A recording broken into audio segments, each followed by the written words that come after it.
artist could create one landscape setting but depict events that take place in different chronological sequences. Now, so this particular scene, when merged, and you have to go upstairs to see where the actual break in the paper was, but this was part of the original scroll when we acquired it, and this has been reinserted in the proper place. So you can see the continuity of the scene is reconstituted, and it works very effectively.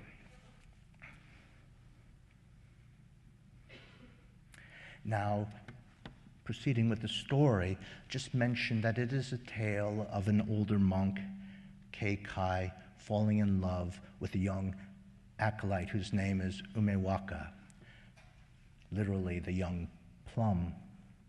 The metaphor of the flowering tree, in this case the cherry tree, becomes a metaphor, a visual metaphor throughout the entire illustrated narrative of the beauty of youth. The cherry blossom in Japanese culture becomes a symbol of the transient beauty of youth, whether of soldiers in war, in this case, the young monk. Here he is being pursued by the older monk who spies him. He had earlier had a dream of this young monk and then sees him. And the love, the devotion is reciprocated in the story.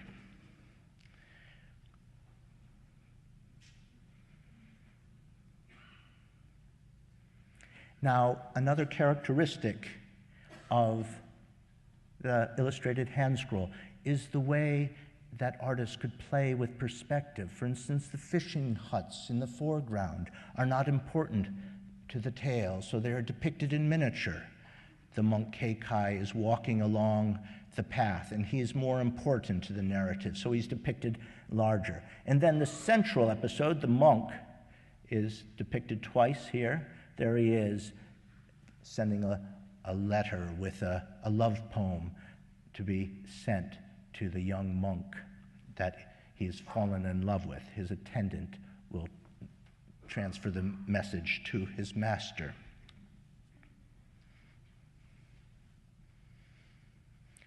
Now, those of you who have seen the scrolls upstairs must think it's strange, a disjuncture to all of a sudden have this very sensitively narrated tale of love between two monks be interrupted by this war scene. Well, it turns out in the tale that these two monks, one from Mount Hiei, the older monk from Mount Hiei, and the younger monk from Midera at the base of the mountain, well, they represent two temples. They're different factions of Buddhism, and these are competing temples. Well, the young Umewaka disappears. He's kidnapped by goblins, we learn. But each of the temple accuses the other of kidnapping him, and so they decide to make this as an excuse to go to battle. And you say, this must be the most far-fetched love story in the world. Who would have thousands of armed monks go to battle over just one young teenage novice monk?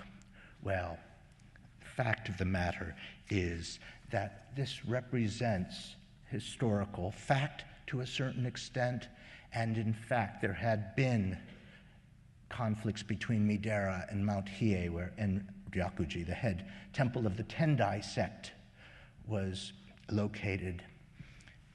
There had, in fact, the first time in 1081, the thousands of monks from Mount Hiei descended on Midera, destroying all the buildings and over 20,000 Buddhist scriptures.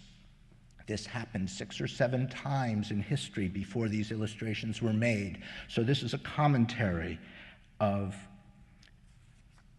the politics of the time. We have the author of this tale and illustrator of this scroll making a commentary, a satiric commentary, perhaps, on how the motivations for this battle were so trivial. Now, we see in the battle gory scenes, and they remind us of the Battle of the Tale of Heike, for instance, which is also represented in the scenes upstairs in other scrolls. And I should just mention that when you're reading this tale in the original Japanese, in the sections dealing with battle scenes, the pace of the prose changes because it becomes a type of prose that could have been chanted, and it could have been recited to the biwa, or the lute, as we'll have a performance by Sakura-san later this afternoon. Well, the battles end up destroying both temples completely, and then Umewaka, the young monk who has been kidnapped, returns and is despondent to find out that his actions had led to the destruction of these temples. He's so despondent that he commits suicide, which is a common feature of such Chigo Monogatari, or these tales of young Buddhist acolytes. He commits suicide.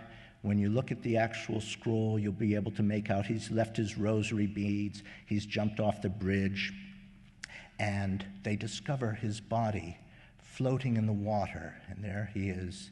He's floating in the water, and there he has been retrieved, keeping in mind this technique of ijidozu, where you can have the same continuous background with different episodes depicted. Now notice his hair is very long here, and this is a characteristic of the Chigo, of these acolytes. They were allowed to live in the temple and keep long hair, wear colorful dress, and even wear makeup. Now on the shore we see the older monk in tears over the death of his young lover. His attendant is also distraught. Now, this is the kind of depiction of events that you see in the Chigo Monogatari, and this is what happens afterwards. This is the way the scroll, as we had it before, ends. We just have the monk setting off, and they go on a pilgrimage, and the monk repents his ways, and we learn that, in fact, that young Umewaka was not just a young monk after all. He was actually an incarnation, an avatar of Kannon Bosatsu, the Bodhisattva Avalokiteshvara, the Bodhisattva of compassion. And this means that he wasn't just a monk who was here and had a carnal relationship with the older monk. It turns out that he was brought into Keikai's life to save him and make him repent carnal desires. And in fact, Keikai does become a great Buddhist teacher. Now, in this kind of tale, there is an idea of Chigo representing Kannon Bodhisattva. This became a type of ceremony within the Tendai sect. And so it's even been proposed by scholars such as Bernard Faure up at Columbia University that this kind of special Chigo ordination rite was a way of the Tendai monks to make their love for these young acolytes somehow acceptable. Well, the story ends rather abruptly, doesn't it? It doesn't seem to have a proper climax. Well, in fact, when we acquired this hand scroll, and you can see when they brought it into the conservation studios that it matched up perfectly. I had no doubt that it would. And when you reconnect this scenes, forgive my photography, you can see they do match up perfectly, and the story is completed. And the story that ends with this kind of scene of a raigoe or a mukaiko. This is human beings, whether priests or members of the temple, reenacting the descent of Amida, Amida Buddha, the Buddha of the Western Paradise, to save the deceased soul. And keep in mind, in this scene, you do see the cherry tree, a symbol of the youth, as a visual metaphor reminding us of the young monk. This kind of raigoe is reenacting a very common phenomenon of the Raigo scene, or the descent of Amida, with the 25 attendants. And there is a passage in the text referring to this. And I just slipped this in to mention that various cultures have this idea of the descent of the heavenly being. In this case, it's just the descent of an angel appearing to shepherds by Rembrandt. But it's the same kind of idea of a holy figure descending to save mankind. Now, this final scene, and this is just a detail, and you can see here, for instance, Amida being represented.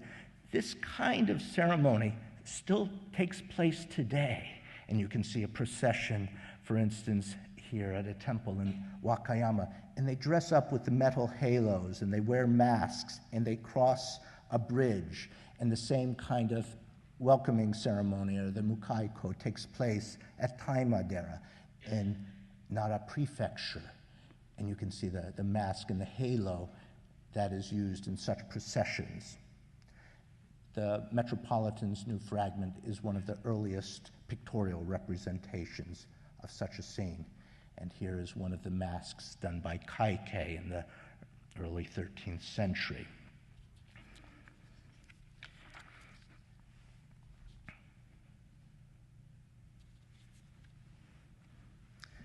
Now, to end my talk, I would just say that now that we have the very beginning of the scroll, the end of the scroll, we might say the alpha and the omega of the Autumn Night Scroll, now reunited with the parent scrolls, we can fully enjoy the dramatic unfolding and resolution of the sad tale, which ultimately has a happy ending. My time today is short, so I will not prolong my comments here on the illustrated scroll of a long tale for an autumn night, but just encourage everyone in the audience to make an opportunity to study this fascinating set of scrolls and all the excellent scrolls in the coming months. And I'll simply conclude my talk with words borrowed from the narrator of this medieval tale. I have marveled along with you, my listeners, at this tale demonstrating how the seeds of Buddhahood spring from tragic fate. Who could hear it without being moved to tears? Thank you very much.